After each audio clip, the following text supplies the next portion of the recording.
This episode of the CreaseCast is presented by Manscaped. Get 20% off and free shipping with the code CREASE20 at manscaped.com. That's 20% off with free shipping with the code CREASE20 at manscaped.com.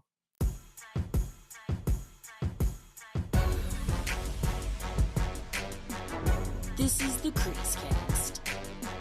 Today is a very exciting day for the CreaseCast for multiple reasons. I mean, Cody is not here to celebrate with us, but it's just me and my special guest today, Mr. Jacob New, who recently did his Botchford Project night, and we're going to talk about that. But the first thing, there's actually a little special announcement for the actual podcast today that I get to make. We got a sponsor. We got a sponsor. Yeah. Big time. Yeah. Big time cool? stuff here. Yeah. I'm very excited to say that the CreaseCast is now sponsored by Manscaped. Oh, here we go. Yeah, it's the big time. Yes. We've officially hit the big time. Yeah, we're officially sponsored by Manscaped now. Use code CREASE20. We'll talk about it a little bit more. There's an actual ad read later in the show, there'll be ad reads. Don't worry. But just wanted to say that, hey, it only took us 170 something episodes for someone to come in and be like, hey, what you're doing is okay, I guess. Do you want us to show off our products? It's pretty exciting. Cody and I have been talking about it quite a bit. We've been pretty excited to get to do some sponsored stuff, and that means more of the CreaseCast. It means helping us out doing the show. So and also none of that would be possible without you guys. So thank you guys for continuing to listen to the show. We greatly appreciate it. And we also have Jacob here today, who has helped plenty with the CreaseCast. So this is partially you, my guy. This is partially you too. Yeah, I'm sorry you don't get any free stuff too. I'm so sorry. That's okay. I don't need the free stuff. We're not allowed to pay the bribe the guests. That's okay. I have competing interests anyways. So. Oh, really? All right. That's all I can say. That's all I can say. And okay. Well, I look forward to seeing what that finding out what that means. But until that time comes, Jacob, you it's been about 2 weeks now, or about a week and a half since week and a half.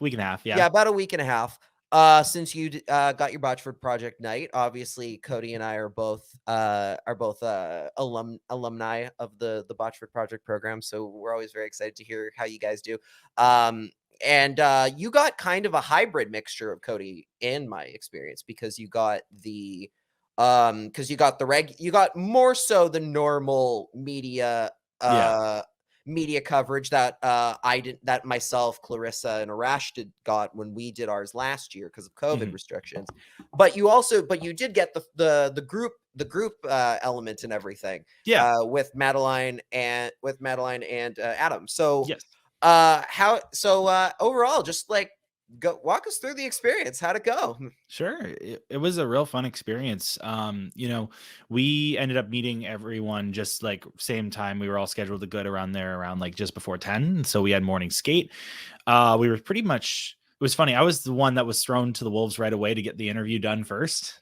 It's like we're led through the bowels of the arena to the media room, the Norm Jewison media room, it was funny because Drance had mentioned that they had just opened it the day of, because it was they had opened the arena to full capacity. And so because of that, they were like, we're going to remove Zoom availabilities. We're going to go back to in person. So we went to the media room. It was really cool. And then within like 5 minutes, maybe not even like 7 minutes, the Canucks PR people are like, Jacob, you have Connor Garland, right? And I'm like, yeah. And they're like, he's ready for you. I'm like, oh, here we go. So went by really quick. Connor was a great interview. Got to ask him a couple questions about his first year in Vancouver. It was super fun, super interesting, super honest about his experience here so far. And then after that, it was just nice having that interview out of the way. Like that was probably one of the things I was stressing out the most a bit, or at least just very nervous about. And then after that, it was just more, you're here for the ride and enjoy it. We got to the stands to watch the bit of the optional skate for a little bit. Met with Trance and PJ, Patrick Johnston. And then, we had coach availability, a player availability in the morning after that skate. And then there was just a giant break in between. So we spent 6 hours waiting downtown. All of us don't live, we don't really live like not on the outskirts of Vancouver, like in New West Burnaby. We live like farther out in different areas. So we were like, you know what, we'll just hang out downtown. So we split time between a cafe for about 2 hours, and I got a lot of my interview transcribed during that time. Then we went to a restaurant for like a lunch type of thing. And then funny story, we were debating whether we wanted to like stay at the restaurant or do something else. So we eventually found there was a showing of Jackass Forever. That was the perfect showtime. Like it was at 3:05. The movie wrapped up and we would walk down the arena. It was perfect timing. So we're like, do we want to do this? And we were like, you know what? Sure, why not? How bad could it be? And it was bad. It was, I don't know if I'm going to be ever able to recover from that experience. Like it was great. Had to cover my eyes for a lot of it just because I was not enjoying a lot of the grotesqueness of it, but still funny. And Oh, have you never seen a Jackass movie? Oh, no. I'm a fan of like a lot of their like, pratfall type of stuff. Like, the stuff that's kind of just dumb fun, like not even fun really, just where they get injured. But like, so a lot of the stuff, it was just like, you're like, okay, this is where the R rating gets in here. There's a lot of nudity and it's like, like a lot. Like I think that was probably I haven't even seen other ones, but I guarantee you they did not have as much nudity as the one in the newest one. So, and that was only the second most, the second worst thing you saw that day, which was the Canucks game after. Oh yeah, no, that's definitely Second most a good way to, disgusting. that's a good way to think about it. But yeah, so yeah, game. For a fan's perspective, it was a terrible game. I mean, they stuck around a little bit at least, but like they were down 5-0. I think 14 minutes left in the second. I think they got the hook that right then for Demko, and Halak went in, and they finally, they end up losing 7-4. They score a little bit at least. That was the one thing that they had that there were things to cheer about at least. And then I think Pat mentioned on Twitter that all 3 of our player interviews scored that game. It wasn't really about the win. Yes. They all had very good games to talk about. Garland had a goal, PD had a goal, and Hughes had a goal. So I think, you take away from that, it was a very engaging game, no matter what the score was. Drance mentioned that he just wished it was a better environment because, the energy of the building gets really sucked out as soon as they go down like 5-0 or 5-1. Yeah. So, if they had at least kept it more of a game, at least throughout most of the, the 60 minutes, I think the energy would have, been sustained and everyone would have been having a lot of fun for most of the night. The Ducks just pouring it on really just didn't help. But yeah, that was the game. And then we ended up going downstairs for post game. We didn't ask questions at the same time. It wasn't a very good game. So it was kind of difficult. So we're not too worried about that. And that was pretty much it. Just got left to they're like, it's great meeting you. Can't wait to read the articles. No, get out. No, they're like, just like get out of here, get your articles done and bring them back in a day. We had time. It was funny. I was encouraged to get mine done a little bit quicker just because trade market with Vancouver is a little uncertain with the new management. You never know. All of a sudden, within like a couple of days, rumors can spread or, traction picks up on a person, possibly getting traded. I don't think it'll happen, but you never know. I think that my article will be up pretty quickly. I actually got an email from Canucks PR to go over last edits and so nice. It should be up pretty quickly. It will be about Connor Garland. I can just say all that. And yeah, I can't wait for people to read it. It's going to be great. Yeah, I think because I've done obviously last year I did the Zoom interview and we did our drawing just off my own experiences with everything. Yeah. I did also get to do this year before, because there's actually been kind of like almost like 3 phases with the way they've done media this year, because initially they were doing it in the media room before, and early on when I had just been hired by Canucks Army, I got to go do one morning skate. Yeah. In the Norm Jewison media room, which I'd never been in. Yeah. And so I'd gotten that experience, and I'd heard from JPAT before, because we talked a little bit before you guys went, that it was looking like you guys weren't gonna get to do the in-person media room. So the fact that you did is pretty great. Yeah. And I believe I recognized a certain voice talking to Bruce Boudreau in the press conference. Was there any nerves about that one at all? Well, I'll just give credit to Drance. He's like, if you want to ask him a question, this is your chance. Like, he knew, like, not to say that he knew the Canucks were going to lose. He's just like, you may not get a chance in post game. So if you have something that's interesting that you want to hear from that wasn't asked of other reporters, like take your shot. So, like I said, I was the first one done of my interview. So I'm just kind of sitting around in the media room when Bruce does his availability, and then go up to watch a little bit with Drance and, who was the other one who was asking questions in the morning? Patrick as well. And I thought in my head, I was like, can I come up with a good question? I figured out, I was looking on The Score, which is like my go-to sports app. They were talking about how competitive the Pacific was. The Ducks were in the midst of a 4-game losing streak at the same time. So I was like, God, yeah. So that was like my question. I was like, Bruce, you talk about it being a competitive division of playoff race. Your opponent tonight's lost 4 straight. And, how do you go into that game knowing that they're going to be a hungry team in this division that you say is so heated right now? And so, yeah, he gave a great answer about that, how they couldn't underestimate them. And it was vindicated in post game. They were the hungrier team of the two. But yeah, so that was that question got in. That was the last one of the morning availability. And then JT went up, and I didn't have a question for him. And I don't think, I was more interested in getting a question for Bruce anyways. So. Yeah, I remember mine. Like when I talked to I guess not the current coach anymore. Yeah, Travis Green was still the Canucks coach when I did the in-person one, which is very funny to me. That's great. I didn't ask him a question that time because I was just there to observe. But I was just there shadowing friend of the show Quads. When I did the Zoom one, I've talked about it on the show before, that literally they didn't see, because it's a Zoom thing, they don't see your hand go up or anything like that. No. And I just was like, oh, why not? I had an idea what I wanted to ask him. I knew my article. I was like, I think I can I could turn this into I can ask him a question that relates to my article real quick. Yeah. So I did it. And apparently Arash was like, we all were just looking at, like, it was like, we were all just like, wait, what? Like, not that I wasn't allowed to. It was just like, I don't think they expected me to. Yeah, especially because you know me, I don't really like to. I have a hard time approaching people, but I'm like, nope. Yeah.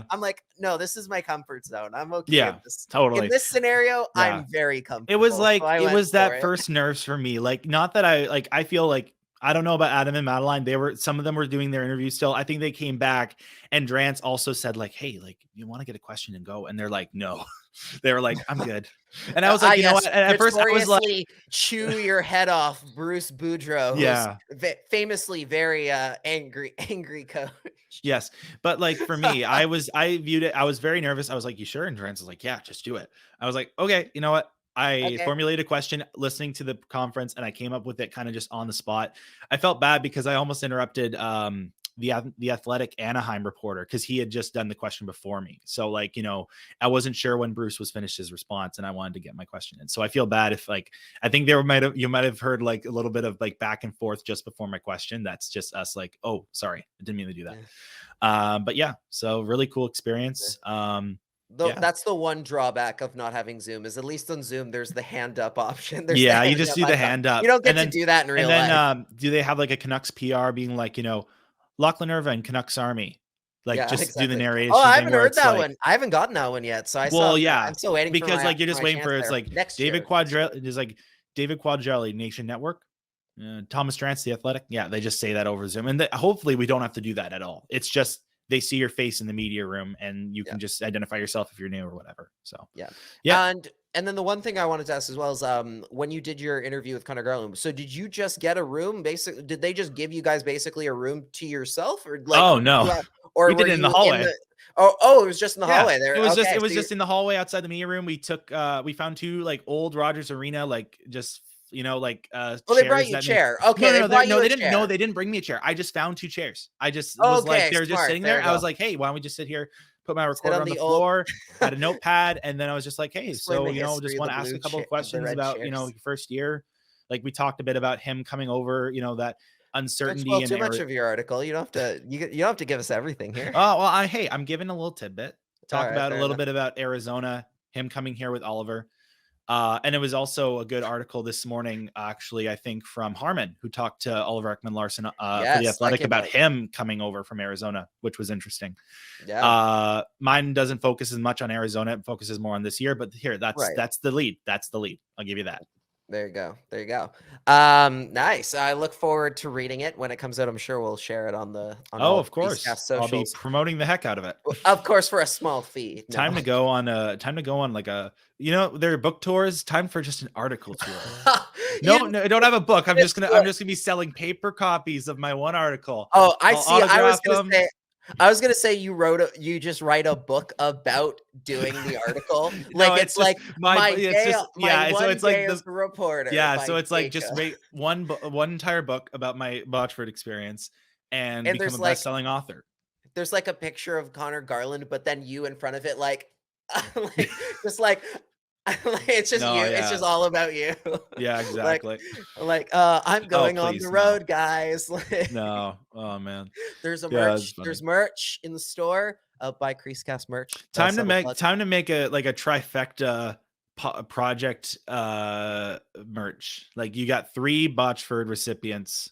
Time to go for like a Yes. trifecta type of merch deal. I don't know if it's a t-shirt, maybe like a drink cozy, Oh something. God, it's just like something.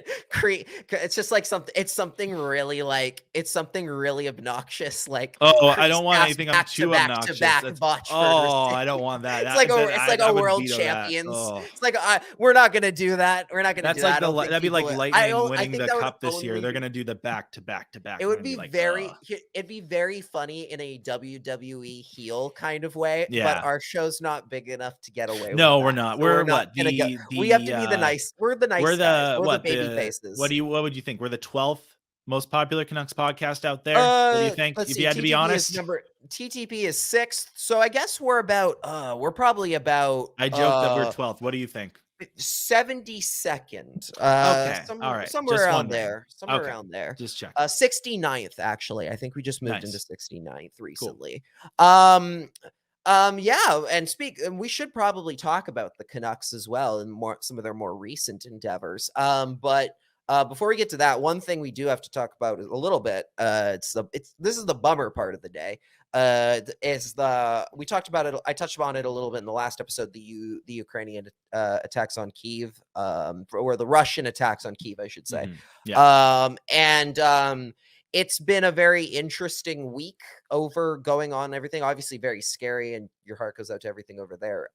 And I've said before on this show that I'm admittedly I'm not necessarily I'm not going to pretend to be an expert on any sort of geopolitical stories or anything like that, because it's not what I expect from myself. I'm barely a hockey expert. You shouldn't necessarily listen to me on what's going on in the rest of the world kind of thing in that regard. But I think we can offer at least the expertise. And I mean, I don't speak for you, Jacob. You know, you're a much smarter man than I. But in terms of for myself, one of the things that's been really interesting, and I'll say I guess honestly disappointing to see, has been some of the takes that people have been giving, specifically when it comes to hockey, to the hockey players, kind of to Russian hockey players, and how that should be approached. Okay, there's the Alex Ovechkin thing. That in itself, I feel is in a slightly different spot of its own, just because of the fact that there is definitely evidence, there's clear evidence that he's campaigned for Vladimir Putin. He has actively supported him. It's one thing to be just a bystander. It's another thing to be actively campaigning for the guy. But at the same time, is it his job to understand what's going on in the to understand, to have an answer for why this is a problem, kind of thing? And do you think you're going to get a good answer out of him? The answer is no, because obviously he has family in Russia. He has connections. He has a target on his back. Even people can say all they want that, he's super close with Putin and other oligarchs and so forth. But, I think people that are demanding the biggest grandiose statement are going to be disappointed either way. He made a message that, he's against war, and there was a whole thing about Dominik Hasek completely disagreeing and saying he didn't go far enough, and trying to think of suspending players' contracts who are from Russia. And I'm this is a little far out there. But there it is what it is. And so I think that, players that have spoken out will keep to that. And there might be more that speak out farther. I know Panarin was very much vocal against the Russian government and Putin as is. He hasn't talked about it, which is fair enough. He's already has a target on his back as is. So yeah, and that's evident, and that's exhibit A of why we shouldn't expect players to go on a long tangent about why it's terrible what's going on in Kiev, even if they truly believe that, they truly believe that it is because of the fact that if they do, that very much puts their own family their own family who might be living in Russia at risk. Particularly like in an Ovechkin's case, that is something, right? Where he has his wife, his kids, his parents, they all are in Russia, right? So that has to be taken into consideration. It's not like here or even in the States to a degree where it's like, oh, you can say anything you want about the prime minister or the president within reason. And under the last US president, you would maybe get a very stupid response on Twitter, a very somebody whining in your mentions on Twitter, but you can say that and not necessarily worry for your family's safety if you say something against them, right? In Russia, it's a very different case. And I think the NHL put out a statement today actually yesterday it might have been about everything that's gone on. And I think this kind of sums it up very, very well.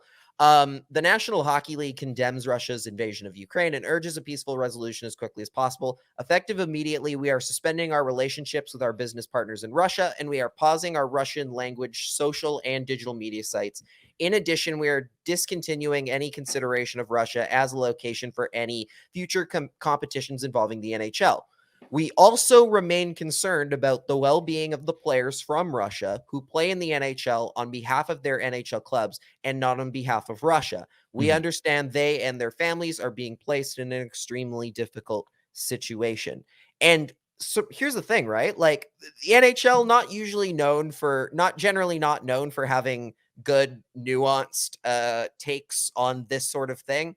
I would say this is actually pretty good. This is about as good as I think you can get here. It's more than I expected out of them because they're doing all the right things in this particular case. They're acknowledging okay, this is a huge thing. We're going to punish Russia in our own way by taking away some of the things that they gain from us promoting their athletes in their own country and everything.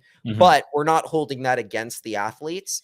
And there's a fine line that has to be juggled here, I think, anyway, where that some people have been very much lost on, like you mentioned, Dominik Hasek. Some of the things Dominik Hasek has said recently, I've agreed with. That was not the one where he's like, they should send all the players back to Russia and revoke their contracts, was not one of them. There was another thing. I think the CHL apparently was going to have a meeting basically banning Russian imports? And Belarusian player imports I didn't hear about from the league, which is the dumbest possible thing you could do. Because as I think it was Jay Fresh pointed out very accurately, Russia would love that because then keeps them domestic. Young players would not have any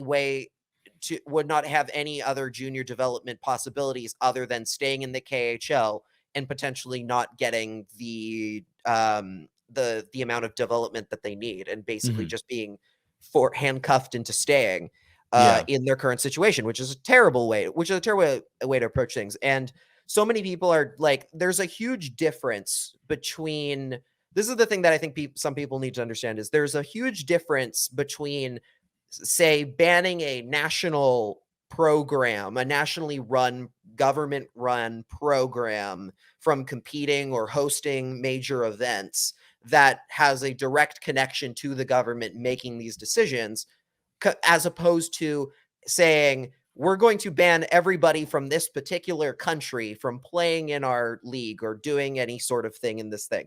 And because whether or not they agree with what's going on, you straight up can't just ban somebody. Think about it. You can't just ban somebody for where they come from. You can't do that. And it's a weird gray area, I guess, but at the same time, you have to think about it in the same sense of like, imagine if we were talking about like somewhere else, right? Like it's one of those things where it's like you cannot just ban people based on where they come from. They didn't have a choice, especially like in the case of like the import draft, where it's like literally kids who have never voted, who have literally absolutely nothing to do with what's going on. Why are they being punished for a situation that they had no say in? They didn't choose to be born where they were. So you can't hold that against them, and you can't be like revoking contracts or stuff like that. There are a lot of things you can do. That is like banning people from doing things like just because of they happen to come from a certain country is clearly wrong. Like that's clearly Absolutely. wrong. It doesn't matter. It doesn't matter. There are Totally. things like I think the KHL Dynamo Riga just pulled out of the KHL. Like in that case, Jokerit pulled out and too. I Jokerit. think Jokerit, I think for now, Or I think Jokerit. they just gave their players who wanted out and out, Okay. like for a no questions asked kind of out. Okay. I don't know if they're planning to pull it themselves. They probably should. But like, see, that's a case where it's like, okay, that is actually like, that's one of those things where it's like, see, that's like proactive. Like that's an actual thing of, oh, we're not going to take part and help make a Russian government money by playing in their It also, you even talk about the business side of it. Like the ruble is absolutely in shambles. The discussion is, like with the KHL, like what is the future of that league in the with this geopolitical turmoil going on? It'll be interesting to discover, like, if more teams from the KHL pull out, do they form and try to do like some sort of Champions League or a united European league? Because there are a lot of leagues in Europe, there's there's the Dell, there's the SHL and so forth. What would it take for those leagues to possibly amalgamate into some sort of like united EuroLeague to be that dominant second hockey league below the NHL? My one, like, I've heard that idea tossed around. My one worry with that is because of the way that European sports are structured. And this in itself is a whole other conversation we could have. But like, the way European sports are structured, right? It's a lot. They have they all use more or less, I think, with the exception of the KHL. They love relegation. They use the relegation promotion program, and they can do that because it's a lot more of a spread out like population rather than like the density is much less so in a way. Like it's one of those things where it's like there's way more people in London, but London is also like way huge. So like you can have how many soccer teams are technically in London? Like 7 English Premier League teams, but like half of them are nowhere near each other. Like it's one of those things where it's just like it's spread out enough that you can like have a lot of teams in certain areas, and also small towns can support bigger, like support large professional teams. My biggest worry with if they mesh them all together is that they would maybe go, okay, we're going to take the 5 most profitable from Sweden, 5 most profitable from Finland, and then essentially all of a sudden like a bunch of smaller town teams that had their own professional league suddenly get kicked to the curb. That's my biggest worry. I don't know if there's enough teams. I mean, maybe they can do it all. Maybe they can have them all. Maybe it's a little bit more CHL style where they've got them all kind of playing separately and then they meet for something in the middle. They could do something like that or there's too, or it's more like baseball where it's like you play most of your games within a league, but then there's interconference or interleague games, interleague games like that, like something, and then they meet and then the playoffs push them all together kind of thing. Essentially, like that would be my only concern, is just like because I love that idea. I just would be worried about, how would could this negatively impact, say, like a small Czechia team or or something, because like Jokerit's going to be fine, like Dynamo Riga is going to be fine, just about any team in the SHL, they're going to be fine. And like hopefully the teams that don't have any sort of Russian connection, hopefully they go, we're not going to take part. Like hopefully they all walk out of the KHL, because like like clearly there's definitely direct ties from the KHL to the Russian government and everything, right? I believe I believe Putin's company owns one of the teams. So like, Yeah. yeah, definitely get out of there. Yeah, it sucks what's going on, obviously. We won't dwell on it too much longer here. It's just all around, it's just a bad time. Like it feels like I've seen like the meme, I guess, where it's like I'm tired of living through multiple once in a lifetime no, it's the I tragedies. really wish I weren't living through a major historical event right now button. I think Yeah, it's that one. it's like every single month Yeah. it seems like you're doing that, and it sucks.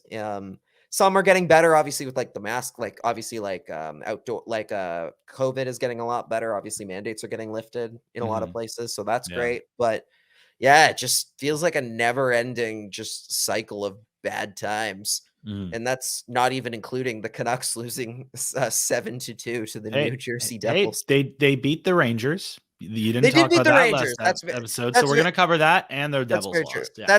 Yes, that's very true. It's finally time for this hockey show to talk about balls. That's right. Support for the CreaseCast is brought to you by Manscaped, who is the best in men's below-the-waist grooming.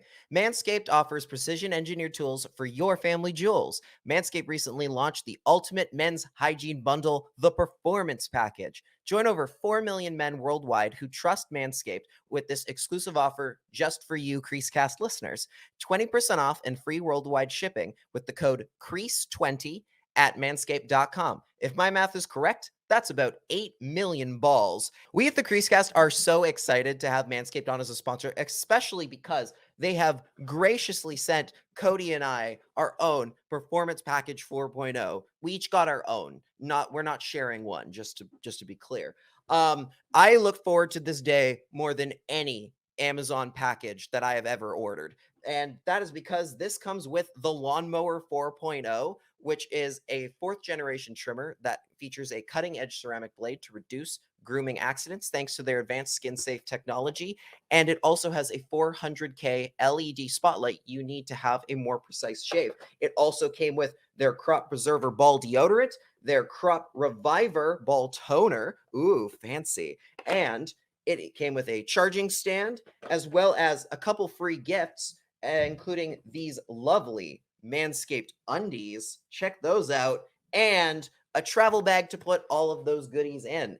And that's not all. We're not just talking about the downstairs here. We're also talking about the upstairs, like the weed whacker, the electric nose and ear hair trimmer. I cannot wait to get to use all of these Manscaped products, and you can use them for yourself too by going to manscaped.com and getting 20% off and free shipping by using the code CREASE20. That's CREASE 20 at manscaped.com. Unlock your confidence and always use the right tools for the job with Manscaped. So I guess we'll start. We're gonna kind of mesh them together, but Yeah. in the sense of like I said this on Twitter yesterday.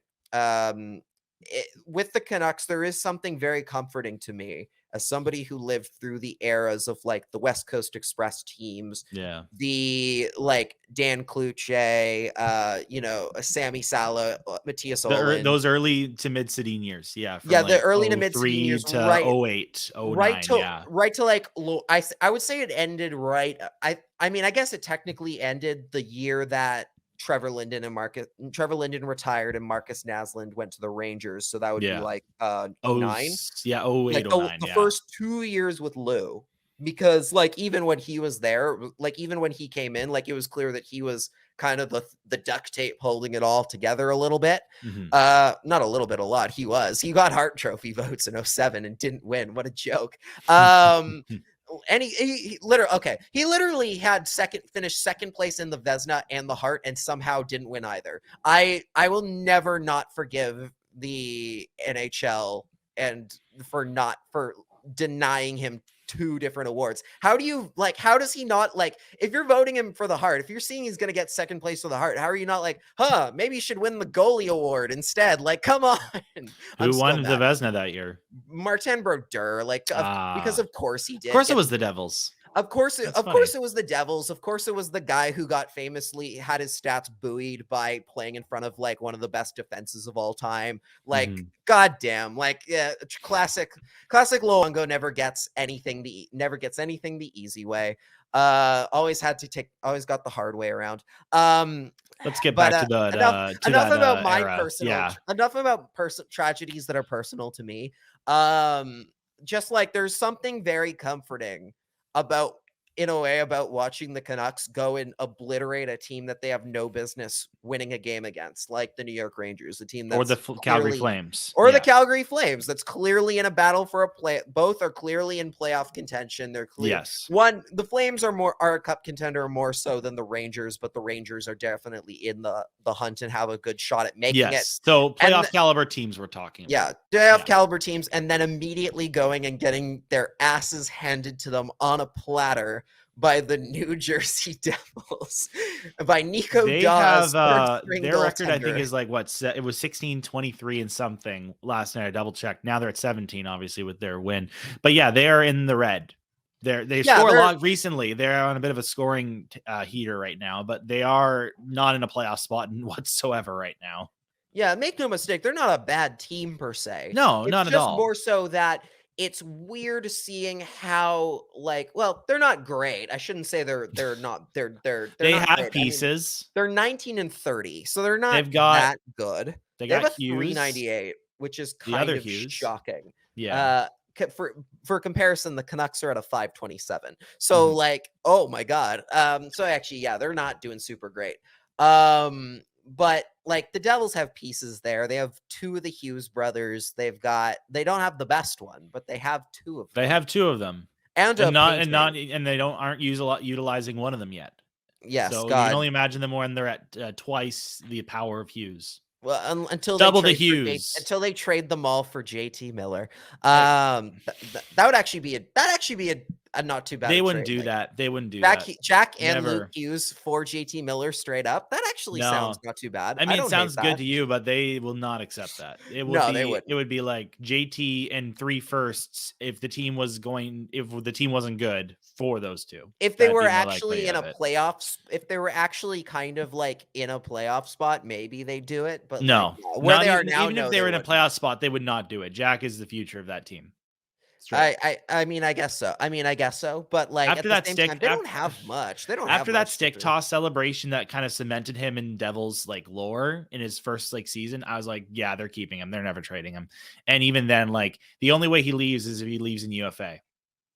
They're not trading him. They will try to get Quinn, or they got Luke as well. They already did. They ain't getting Quinn. I don't want them to get Quinn. I'm just saying Jack is sticking around in New Jersey. Well, you never know. But yeah, okay. I feel really bad harping too much on Halak after that game, but and I know a lot of people like Riley Miner made a really good point on Twitter where he was they were talking about how, hey, like the thing that I've talked about plenty of times before, where it's like, hey, like if you have a backup goaltender, you need to still play him with regularity, and you can't be surprised if after nearly a month between starts, when you start playing them again, they're suddenly not good.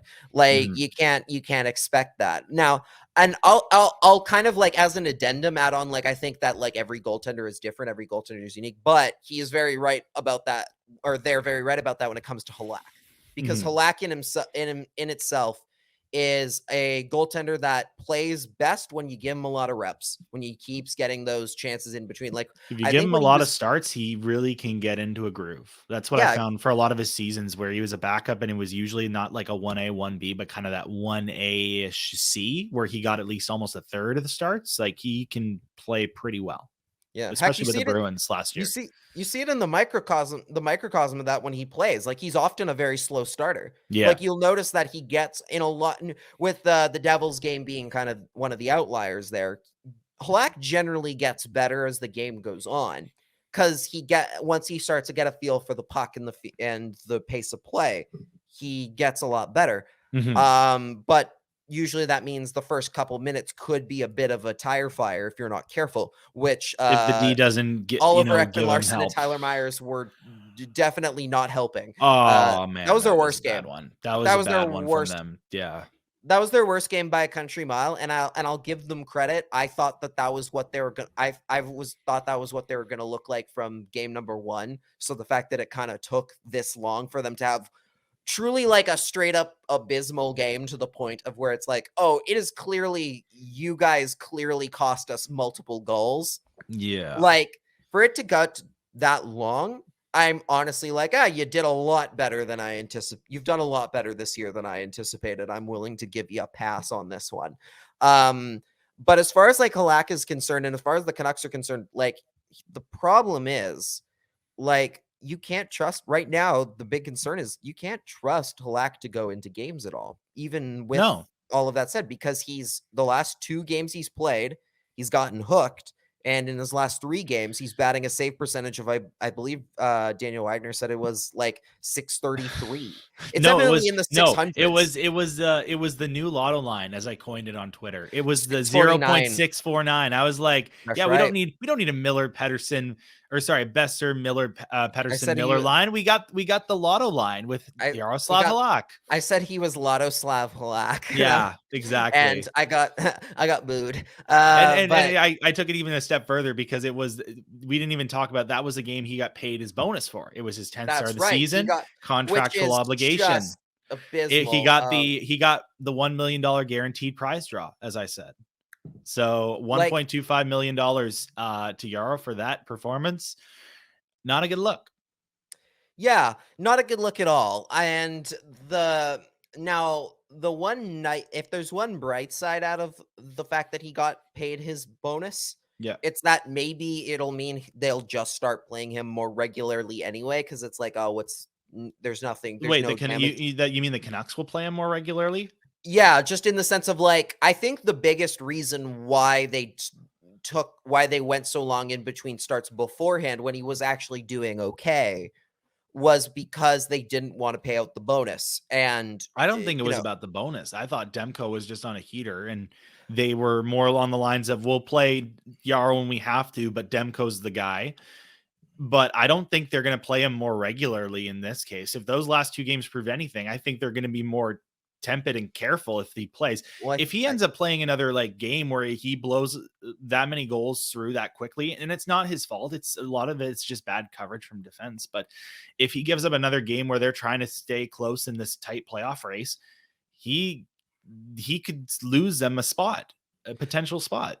Sure, but the problem is you have to at some point. Because you to play, yes, because you got Spencer Martin in Abbotsford. Well, you could do that, but the thing is still at the end of the day, most likely if you're the Canucks, you're still going to try and move him at the deadline if you can. Sure. So you probably need to up that trade value somehow. And you're not going to do that with him on the bench. Fair enough. You're right. I don't know. Like, you just hope he can play better to up that trade value. But if anything, everyone was joking about literally his trade value has plummeted.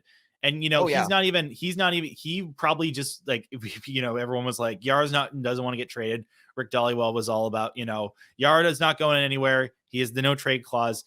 Like, Yara was looking at the bench, I think on the 4th goal, and Bruce kept him in, I think, one more. And then he finally pulled him. And there was a whole debate about whether he should have pulled him, given it was the second of a back-to-back and they should have given Demko the night off. But, you wonder if it keeps going the same way, if Yara's like, just send me somewhere that's nice and sunny. Nice weather in the spring. Edmonton. Enjoy Edmonton. Yes, solve all the Edmonton problems. Yes, in one fell swoop.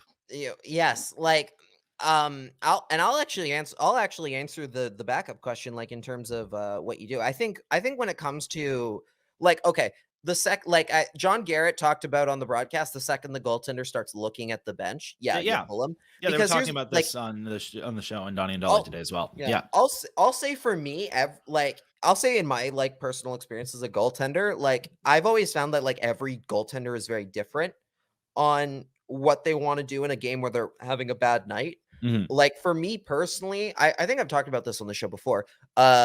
Me personally, when I played games, if I was having a bad game, I always wanted my coach to leave me in for the whole game, even if it was like, if it was clearly a lost cause, like if the game's clearly not gonna, like if there's nothing we can do about winning this game at this point, like if it's clearly already kind of signed, sealed, delivered a little bit. I Yeah. want them to leave me in Okay. because I feel like I'm going to get more confident. I'm going to rebuild my confidence much more out of staying in the game and finishing with a strong effort than getting getting pulled. the hook and having to sit with it for the rest of the Okay. night. Whereas in my one of my last real competitive seasons, my goaltending partner, he was the opposite. He was a guy that when he was having a bad night, he wanted the quick hook. He just wanted it. He wanted it done. Like he was just like, Yeah. no, He's just gonna, like, I'm done. He's like, Mhm. no, I need, nope, it's not my night. I'm done. I can reset.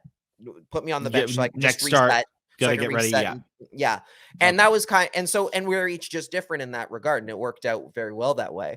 I think that's, and in Halak's case, clearly he's more of the guy that would rather have the hook on a bad night. Whereas like, Yeah. I don't know. I don't know Demko per se. I think Demko is kind of a little bit more leans towards my style, where he's a little bit more of the no, just leave me in. I think he leans going. towards that. I don't think he would say leave me in the whole game. Like, Yeah. Botchford night in Anaheim, when we were playing Anaheim, he got the pull, I think, on the 5th goal, and I think it was 5-1, 14 minutes left in the second. So it's still half the game to go. And I don't even know if it was even him just looking at the bench. They're just looking at it being like, hey, we just need to get into fresh body in there. And that was also get Jaroslav a little bit of extra breathing room in terms of his play time as well. It wasn't a start for him, but it gave him a little bit of practice as well. So yeah, my biggest worry right now, though, when it comes to the way that they're deploying the goaltenders, like let's say by all intents and purposes, they don't move Halak. Halak's here to stay. I don't think you can play. Obviously, I don't know if there's any real serious way you can move, say, Yarrow Halak to Abbotsford and bring Spencer Martin in. So you're kind of in this. You're rotating 3 goalies essentially. Yeah, essentially, if you can do that. I mean, you could always, it's just you'd be rotating 3 goalies on your NHL roster, 1 in the press box.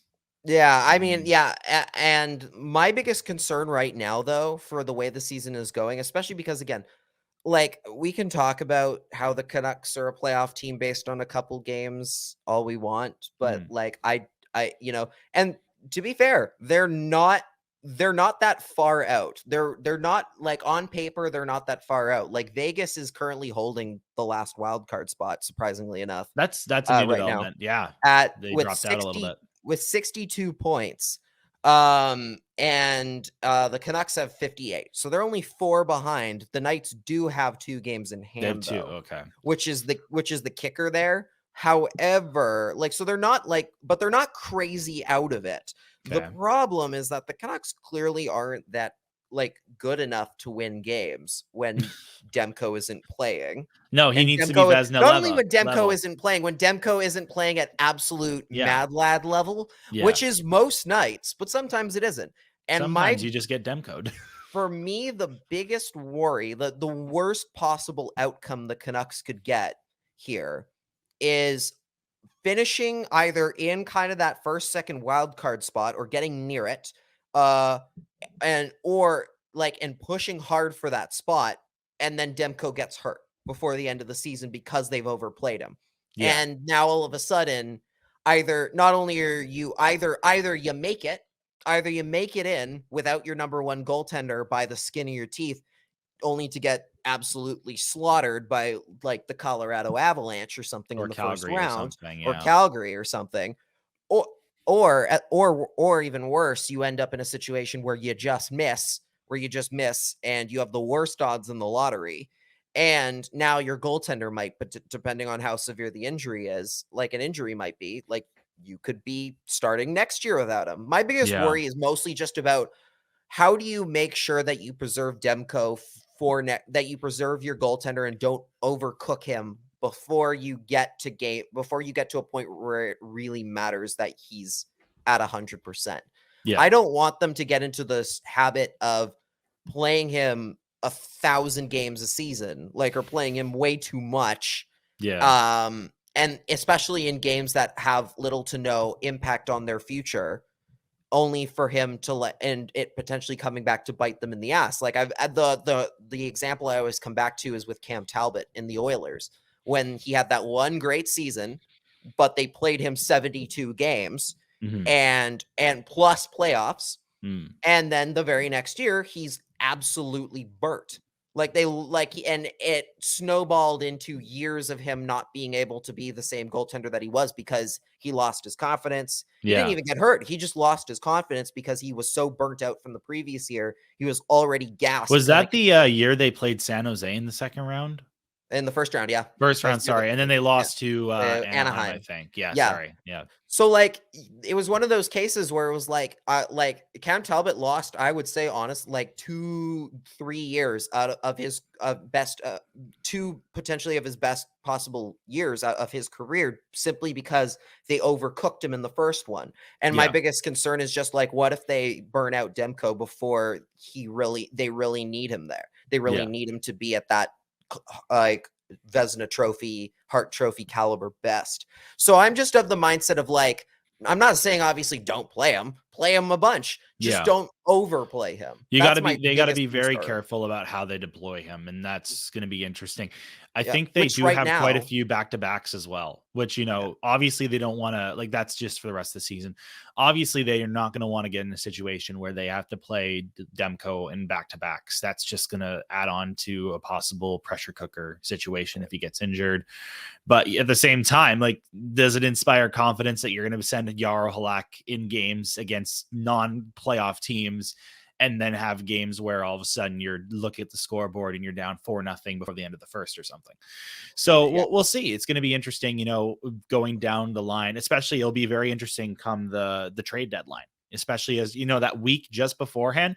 I don't think the Canucks will make any trades before that last week before the deadline. And if they do, I don't expect significant moves. I think that the new management group likes to see what they have so far.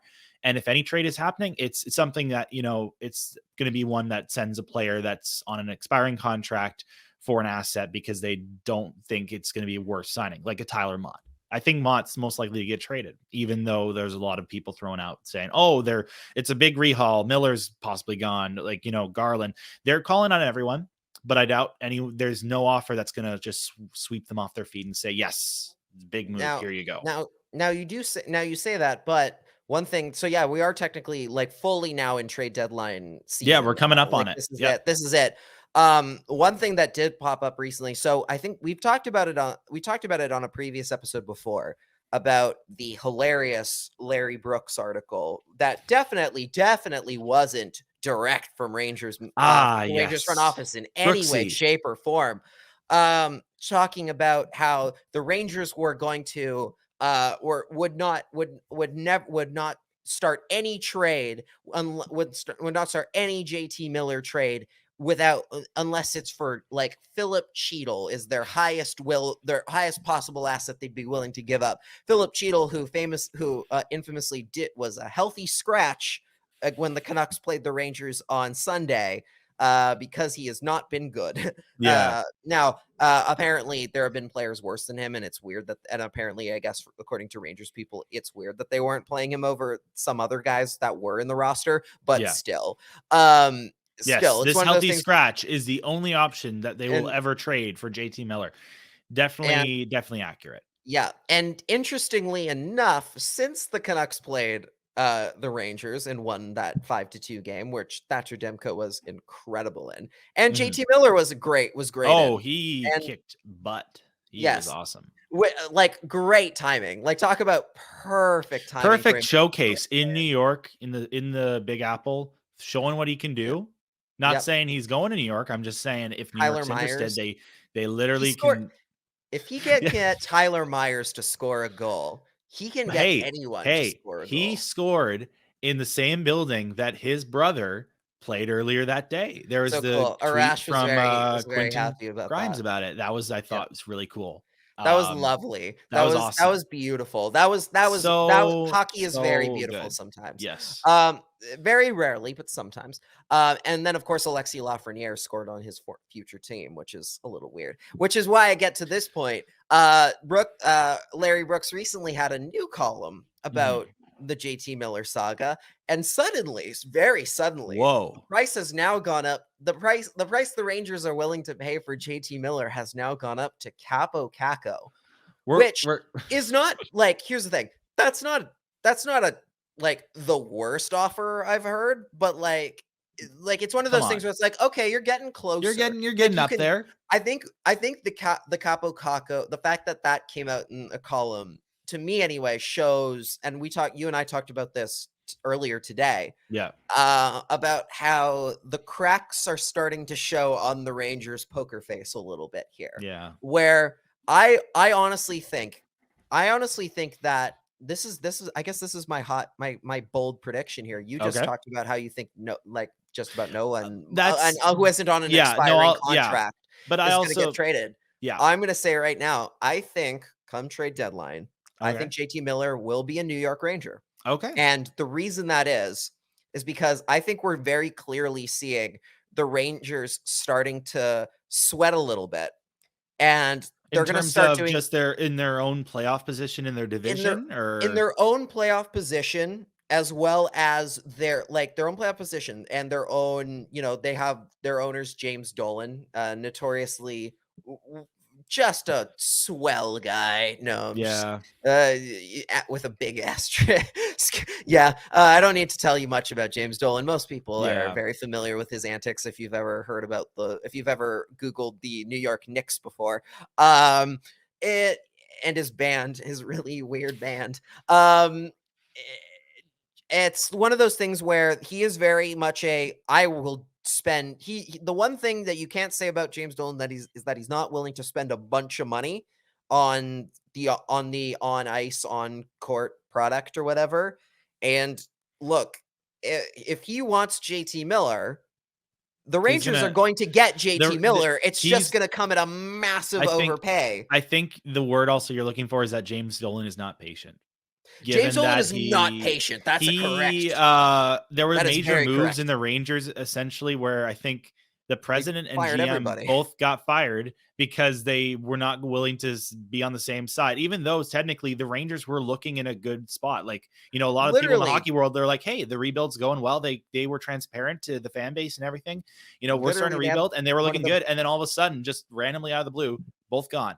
So if James Dolan wants JT Miller, and not that I believe he does or doesn't, if he does actually want him, they will try to get him. It will be interesting though to see what their maximum price is. And as we get closer to that deadline, we might see more Brooksy columns about, what prices are they willing to throw up there? Yeah. That's why if we're at Capo Caco, are we going to get to Schneider eventually?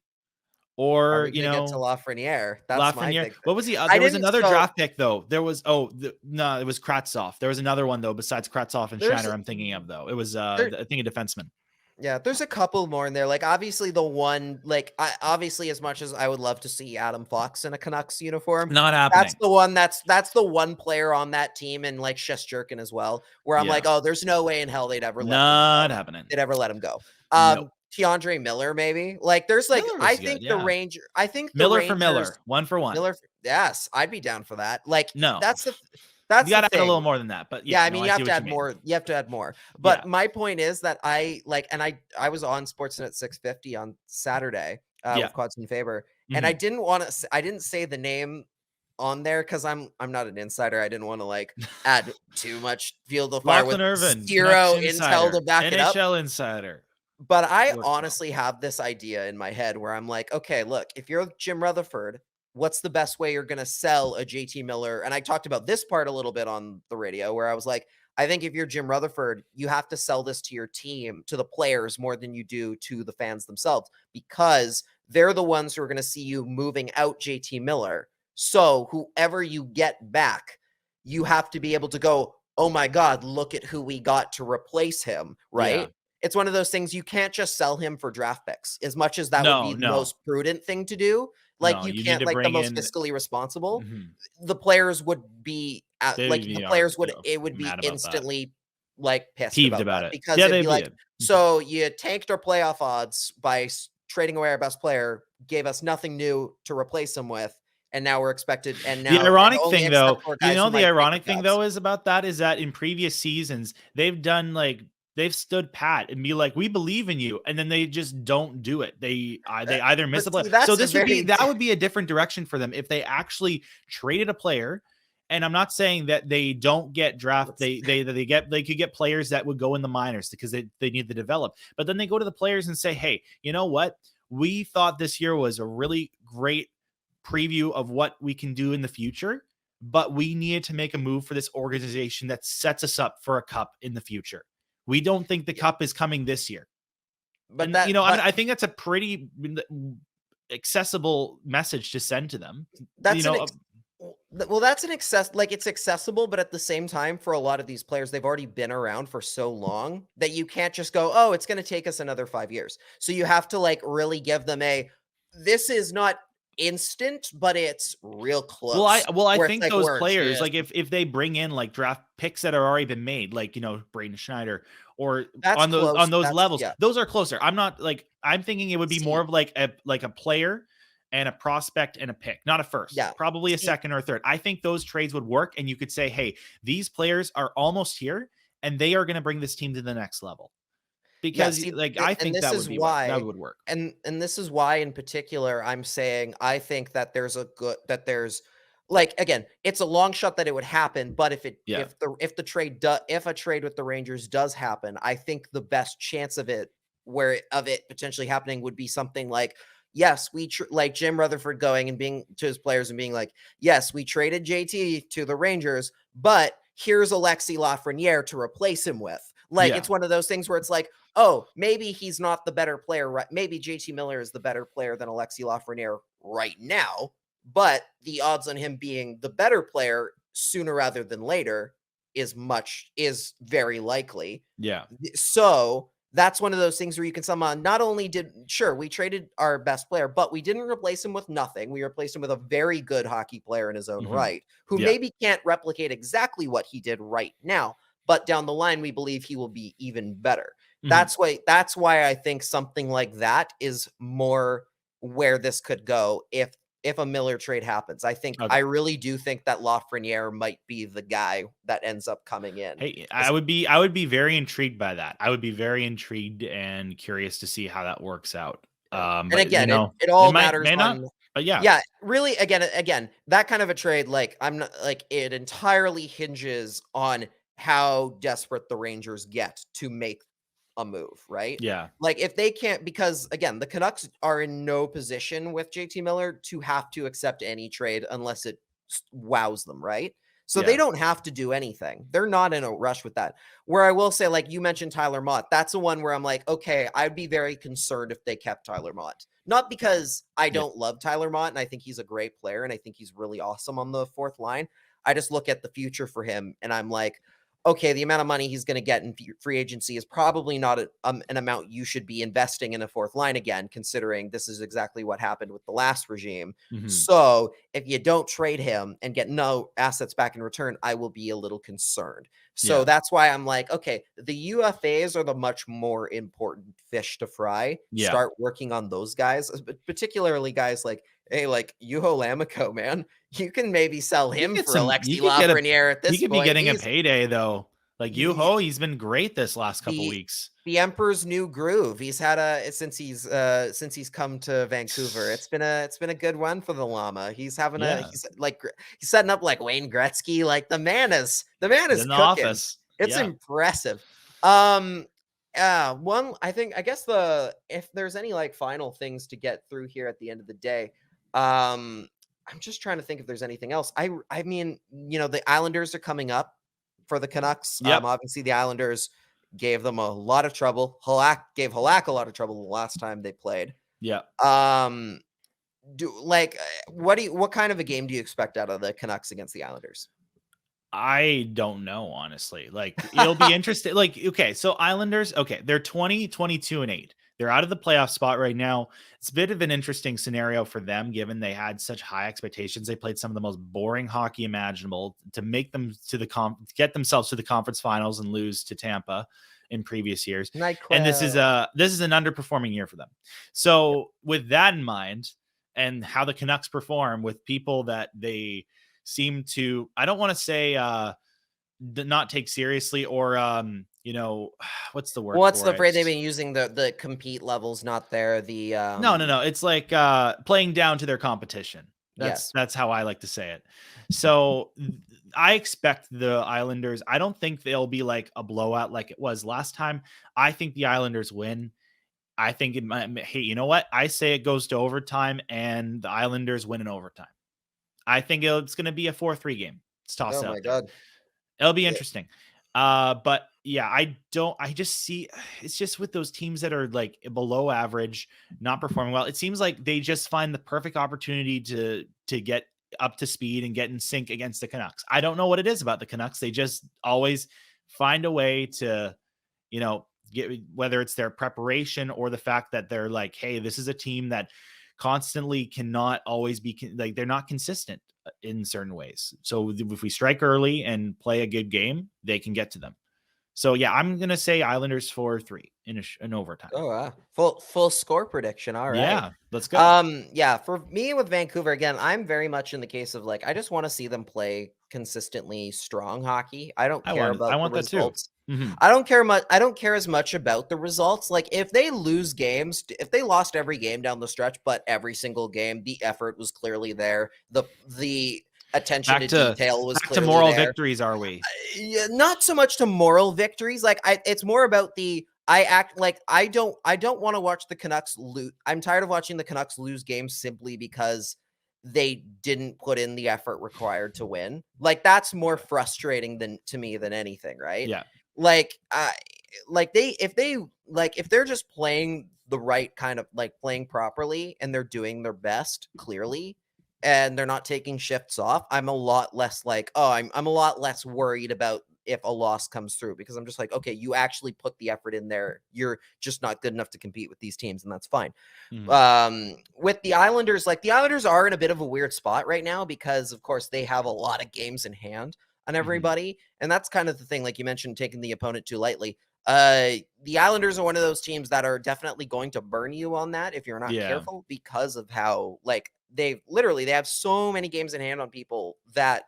Like, I think the team holding the second wildcard spot right now is Washington, who's played 55 games. The Islanders have played 49. So they have played 6 less games, and they're only, I think, about 10 points behind. So they're like not even that, like they're not far out. They're not far out. They are second last in their division, but, maybe they get hot. Maybe Barzal and some of the others can put some wins together. I don't see them making the playoffs given how they've performed this year, but I can see them getting some wins against some teams that should expect better themselves, like the Leafs or, Washington, maybe. I don't know. Well, they have Ilya Sorokin, who's an incredible young goaltender. Like, I think there's a lot to like from him. Hopefully I assume we're going to get the goaltending battle again here, where it's going to be Demko versus most Sorokin. Likely. We were denied that on the Rangers game with Georgiev coming in to play against Demko. That was one of those games where it was like you really saw the difference between the Rangers when they have Shesterkin and when they have just a regular an average backup goaltender in net. With Georgiev, and it's like, oh, they're very not as good. Like the Canucks should be looking at that being like, oh, we're going to take notes on how not doing this. So it's like, because the Canucks are clearly have, like, again, I don't know how at this point anybody can be looking at Demko and being like, oh, he's not the MVP of the team. It's like, no, he clearly is. He clearly is. They clearly can't win games without him. They win is okay. Not the only way they win, but they've won 3 games without him in net. Like, come on. Yeah. The only way they win is that he plays average and the team around him plays incredible, or if he plays incredible and the team in front of him plays above average. If they play average, most of the time it's a toss-up, or they get absolutely wrecked in the first period and they are looking to come back. I find, at least, especially the last month, that's been a lot of the games. Yeah, that's usually about where it goes. Like, I mean, but like you go back to like eras where like the Canucks would just walk in any game and it's like, oh, they have a chance to win tonight. Like, obviously it's been a long time since they've had a team that good. But like you clearly see the pieces there and you're just like, God, if Demko could just get some run support, if they could get some good run support from players in the top 6. It's weird. You get players like backup goaltender up to dry. It's weird because you get players like that fourth line. What is that fourth line doing? I don't know if they started adding something in their diet, like spinach, keto diet. They were on heater. Like they were putting up points. The fourth line was clicking. It was the greatest fourth line this team has seen in maybe a decade. I don't know. But then the top six, a lot of the players, they were quiet. And then until like those blowout games against like Calgary and the Rangers, those 7-1 and 5-2 victories, players like Horvat, he was struggling. He was getting into those post-game press conferences with those predestined answers. We're disappointed with the effort. It's gotta get back to what we know best. And it was, it's hard for him because he's the leader and he wasn't performing. He came to show at least in the Ranger game and the Calgary game. But you got to get that consistency in the top six down. Like you can't just rely on fourth liner Juho Lammikko and Tyler Mott to all of a sudden like get a goal each. Or no, you can't. Can't. Why not? Because your top six guys are your top six guys for a reason. But your bottom Juho six guys are your Lammikko bottom is the six top guys six for a reason. guy. No. Yes, he is. He's clearly a top six man. He's you know what? Brian Rust. You go into NHL 22 and sim Juho Lammikko as number one center and tell me what happens. Tell me what happens. He immediately just he went like his you development go just skyrockets and all of a sudden he becomes like 88 overall. He's suddenly like Rocket Richard winner, Hart Trophy, Conn Smythe, Selke. Oh yeah, no, it's all of a sudden he just the award winner. It's like those players like in early NHL, like if you go into NHL 13 or 14, those like you go far enough into GM mode, those just like random generated players are like winning every award possible. Like everyone except the ones that are position based. Hey, the Jim Rutherford teams have survived on Mark Donks and Buzz Flibbits for years. This is just Juho Lammikko is just the next evolution in the that next step. Yeah, the next step. He is the evolving Pokemon here. Who was it that was great for the Penguins for like 1 year? You're like your Connor Sherry has evolved into Sherry, a Juho Lammikko. Like that's exactly what it is. I thought we were gonna talk about like there's Brian Rust. And Jake Gensel wasn't necessarily that was super highly. I think he was higher ranked. He wasn't like a first overall, like a first rounder or anything. He was a late first rounder or a second rounder, I thought. Something like that. But the other one is Evan Rodriguez. But when you're playing with Crosby and Malkin, like you're gonna your game might go up to another level. And he was playing like first line level when they were both injured. So, maybe that's just what happens when you're thrown with some of the greatest players ever thrown into a line with them. So I don't know. Yeah. And then they're very smartly just like, all right, we're not going to give you a contract extension because you're too expensive now that you've won championships. Enjoy Buffalo. And then Buffalo. See you, Connor Sherry. Buffalo. Yeah. Poor, I feel bad for like those players in those cases where it's like, God, they secured the bag, but at what cost? Like, it's one of those things like, God, oh no. Like, it's just God. But Juho Lammikko, I think, give him a the Zach Parise. Give him the Zach Parise contract. I think it's pretty clear that he's deserving. Him and God, who was it the other day that I was like that Lammikko? It might have been just Mott, where I'm like, give them both just like the Parise Suter matching contract. Yeah, I know it was Mott and Lammikko. Highmore was playing really good on that line too. You can't take him out of the equation, I guess. Yeah, no, you can't. What? Then you just have Matthew Highmore, who's very good. Matthew Highmore's been better than I anticipated. I surprised he's the lineup again after his injury. But he's a decent bottom six player, I would say. Like I was, when they traded that trade for Gaudette for Highmore, I was very much. No, I don't want to say against it. I was very concerned about what that was meaning. I was against that. Yeah, I don't know. I mean, Gaudette's on the Sens now, so it doesn't really matter with him not being on Chicago. So, we'll see how he goes. Yeah, you got the other couple things flipped over there. Yeah, the other couple things worth mentioning before we get out of here is Jonah Gadgeovich scored his first NHL goal. It was good for him. Good for him. I don't think I don't know necessarily what would have happened if the Canucks had managed to keep him, especially like there's so many things like that happened like right before the season started. Yeah. That I just wonder about. Like, imagine if like they had like fired everybody like a month earlier or like 2 months earlier, like before the season started or something. And they started the year with Jim Rutherford and Patrick Allvin in this front office. How much of that would be different? Like would Jonah Gadgeovich still be here? Would they have done something else? But like, there are so many thick questions that I'm dying to know the answer to. But either way, we'll never will. But either way, good for Jonah Gadgeovich. He scored his first NHL goal. It almost got called back. It wasn't a very pretty goal, but it doesn't matter. You got the first one. Who cares? And then the other thing, just really quickly, we talked a little bit, speaking of like former guys who played in Utica, Thatcher Demko. There was a great article on Canucks Army today. From where Quads transcribed a segment from another podcast whose name I will not be giving any sort of branding to. Thatcher Demko talked about how he got robbed at gunpoint in Utica. And I'm like, oh my God, how is this story? Like, some people, like, I asked myself immediately, how has this never been told? And then I remembered, oh yeah, they were in Utica, so none of the Canucks writers who might have been able to ask them did. Questions, so it's like, it's one of those things where it's like, you don't think to ask that because you're not there every day, which is why, again, it's so great that they're in Abbotsford. Oh my God. I'm not going to spoil too much about the article itself because it's wonderful and you should go read it. And it's definitely not because I get paid to write there. So you should go check out my work, the place that I work. But oh my God. It's a very, very good read. And every time you think it's going to get, you think it's crazy already. And then it gets even crazier. And you're just like, oh my God. It's wild it's wild that this has never come out to a degree. It's definitely wild that this has never come out. And I'm just like, oh my God, it's really good though. It's a great story. It's a wild story. Good Lord. Like he thought on his feet though. He thought as best as he could on his feet, considering he was like, I guess he was like in his boxers, like in his pajamas, like, oh God, like Jesus Christ, that's gotta be so scary. Jacob, it has been a pleasure having you as always. Thank you. If the people have not yet heard of you and your many Botchford Project related exploits by now, where can they find you?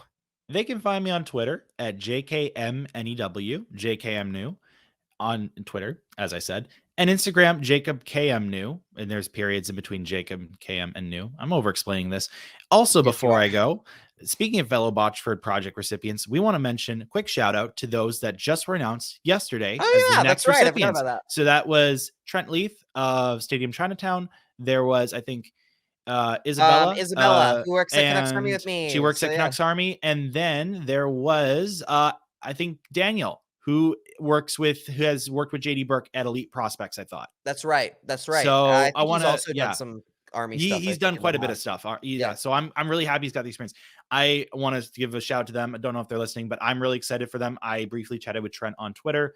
But yeah, no, I'm really excited for them. We wish them all the best. Maybe we can talk to them, going forward once they have their experience. But yeah, we're super happy for them. Great that the project's going ahead again. So yeah, I still have to get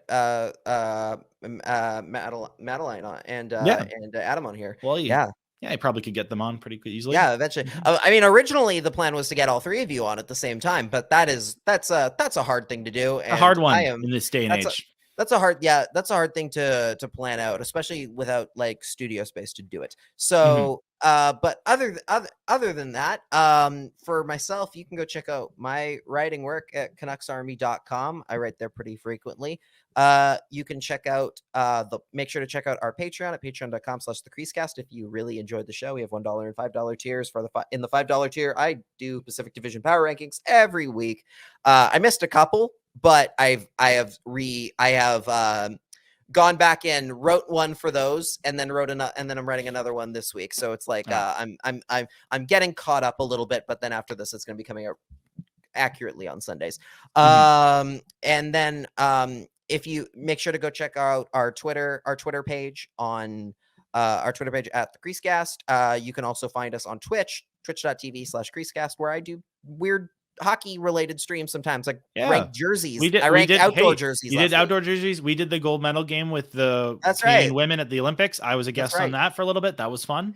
And if you missed that stream, you can go check it out in full on our YouTube channel. Go if you're listening to glory days. Yeah, go check out the YouTube channel, hit subscribe, hit the bell for notifications whenever we post a new episode. Obviously, give us a review on Apple Podcasts and Spotify, or wherever you listen to this show. Cody is not here today, but if he were here, he would tell you to go check out ahlnucksharvest.com, where you can find all of his lovely Abbotsford Canucks content and advanced statistics into what the AHL team is doing. And you can find him on Twitter at Cody Sievertson. You can find me on Twitter, Instagram, and Facebook at Lock at the Crease. And that is it. Thank you guys for listening. New show on Friday. We'll be back. Until then, take care. Bye. Bye.